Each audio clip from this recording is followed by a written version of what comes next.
Welcome to my channel today. Today we're going to be showing you what rod knock sounds like.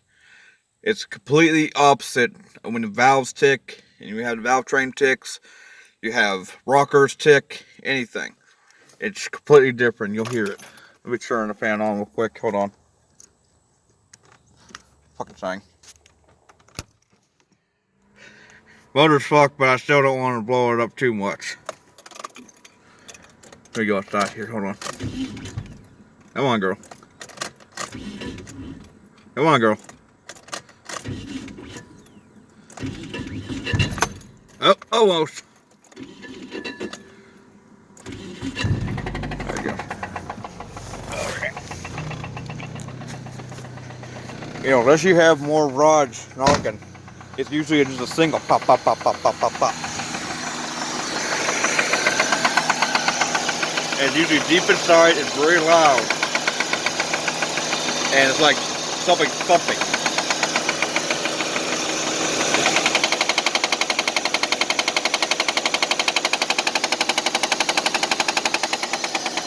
That's rod knock.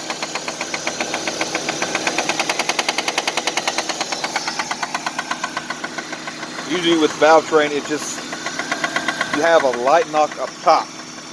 And usually goes with a little sound, you know, but this is definitely a rod knock.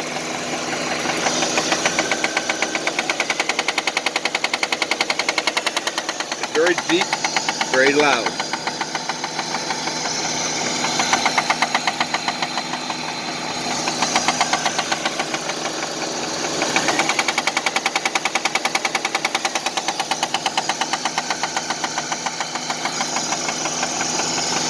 I hope today you can learn something, and two, I'll have more videos on this car as I take it apart.